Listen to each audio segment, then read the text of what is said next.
étrangère de la Mongolie. Je donne désormais la parole à son Excellence Aurélien Agbenochi, ministre des Affaires étrangères et de la coopération du Bénin.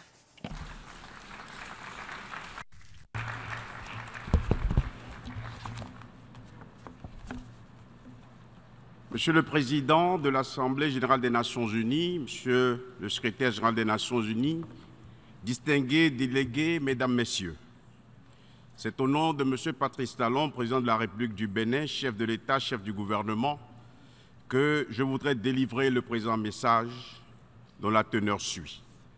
Monsieur le Président, je voudrais avant tout propos vous réitérer mes chaleureuses félicitations pour votre élection à la présidence de la 72e session de l'Assemblée générale des Nations unies et vous faire part du soutien de mon pays dans l'accomplissement de votre mission. Je profite de l'occasion pour remercier M. Peter Thompson, votre prédécesseur, pour ses actions. Je tiens à renouveler mes chaleureuses félicitations à M. Antonio Guterres, secrétaire général des Nations unies, et l'assurer à nouveau de notre plein appui. Je voudrais enfin rendre hommage à son prédécesseur, M. Ban Ki-moon. Je présente mes condoléances et exprime ma compassion au gouvernement et au peuple américains, français, mexicains, sierra-léonais et à tous les pays qui, dans les Caraïbes, ont été victimes de catastrophes naturelles récemment. Alors que nous nous engageons dans la phase active de la mise en œuvre concrète des objectifs de développement durable, le Bénin, mon pays, se réjouit du thème de la présente session intitulée « Priorité à l'être humain, paix et vie décente pour tous sur une planète préservée ». Ce thème correspond pertinemment aux orientations contenues dans le programme d'action de notre gouvernement qui place l'homme et la planète au centre des préoccupations. Le Bénin, comme vous le savez, continue ses efforts pour l'atteinte des objectifs de développement durable par des réformes courageuses et nécessaires. Monsieur le Président, le 22 septembre 2016, du haut de cette tribune, j'affirmais que la pauvreté de masse est une menace majeure pour l'humanité et, à cette occasion, j'avais souhaité que la détermination qui a conduit le monde à adopter l'accord de Paris sur le changement climatique puisse nous amener à mettre en place un programme global d'éradication de la pauvreté de masse. Un an après, cet appel demeure plus que jamais d'actualité car la situation ne cesse de se dégrader dans nos pays, poussant des milliers d'habitants à l'émigration, dans la plupart des cas, au risque de leur vie, avec pour corollaire de nombreux défis sécuritaires et économiques pour les pays d'accueil, ainsi que des conséquences environnementales assez importantes. C'est pour ça que je trouve ce thème utile pour la mise en commun des efforts devant assurer le développement humain durable et la promotion d'un monde respectueux de l'environnement. Le Bénin s'est engagé à donner la réponse que nous estimons appropriée à la question de la lutte contre le chômage des jeunes et comme moyen d'éradication de la pauvreté. Conformément à la feuille de route de l'Union africaine, adoptée par les chefs d'État et de gouvernement en janvier 2016, le gouvernement du Bénin, en liaison avec les Nations unies, a élaboré une feuille de route nationale pour la prise en compte au Bénin du dividende démographique. À cet égard, le programme d'action du gouvernement prévoit un certain nombre de projets dont la réalisation renforcera le développement humain durable. C'est dans cette dynamique que s'insère le projet d'assurance pour le renforcement du capital humain, ARCH. Son opérationnalisation rendra l'assurance maladie obligatoire à tous ceux qui vivent au Bénin et permettra de mettre en place un système de protection sociale pour les plus pauvres et les plus vulnérables. Notre programme d'action accorde également une importance de premier ordre à la préservation du cadre de vie et d'importantes actions de protection de l'environnement y sont prévus.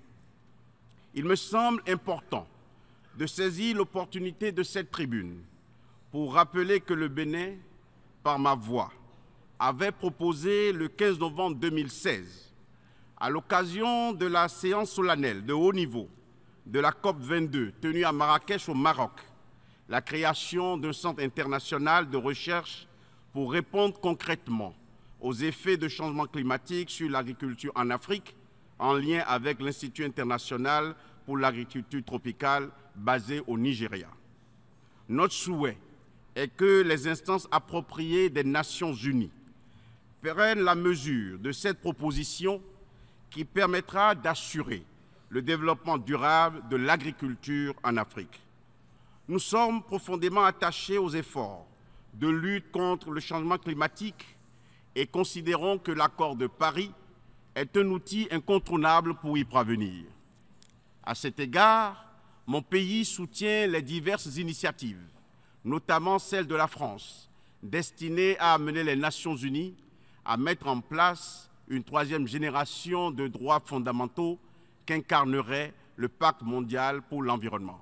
Monsieur le Président, notre session s'ouvre à un moment où le monde fait face à une multitude de défis complexes. Depuis de nombreuses décennies, le monde n'a semblé aussi porteur de crises et en quête de sens. Dans de nombreuses régions du monde, la paix est gravement menacée et les valeurs de liberté et de droit sont compromises.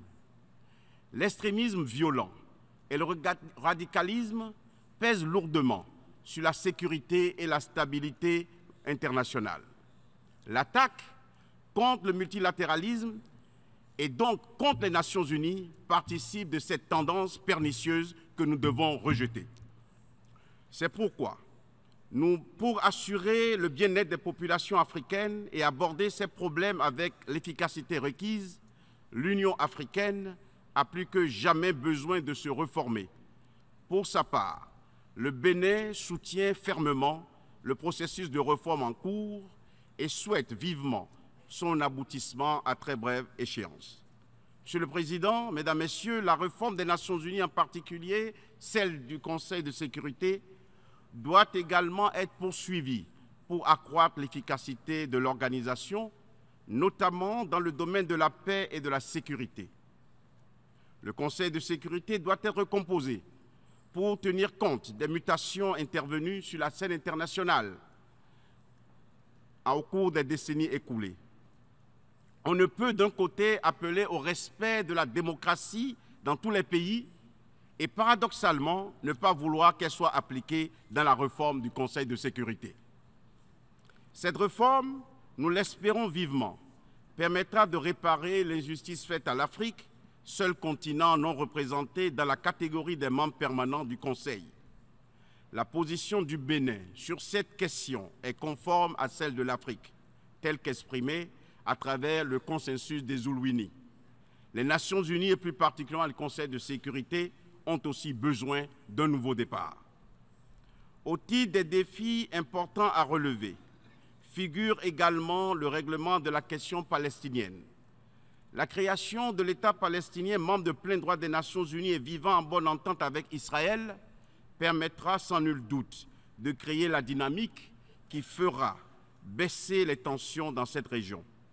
Nous soutenons donc les efforts des Nations Unies pour parvenir à cet objectif, tout comme nous appuyons les initiatives à réunir les conditions propices, les initiatives destinées à réunir les conditions propices à l'organisation d'une conférence internationale en vue de la création, dans la région du Moyen-Orient, d'une zone exempte de l'arme nucléaire. Je voudrais réitérer ici notre engagement à renforcer notre contribution aux actions des Nations Unies et à œuvrer davantage dans le sens de l'efficacité des opérations de maintien de la paix. C'est dans cette dynamique que s'inscrit la signature à Cotonou, le 8 février 2017, de l'accord sur le statut de la mission multidimensionnelle des Nations Unies pour la stabilisation au Mali, la MINUSMA. Je ne voudrais pas terminer mon propos, Monsieur le Président, sans renouveler le profond attachement de mon pays, le Bénin, aux Nations Unies, qui reste à la fois un cadre unique d'expression, de dialogue et d'action nous permettant de faire face de manière solidaire aux immenses et complexes défis de notre monde globalisé. Le multilatéralisme est un impératif éthique et politique pour la paix. Le Bénin continuera d'y travailler aux côtés de tous les autres peuples pour l'édification d'un ordre mondial plus juste, plus inclusif, plus fraternel. Je vous remercie de votre attention. Fin de citation.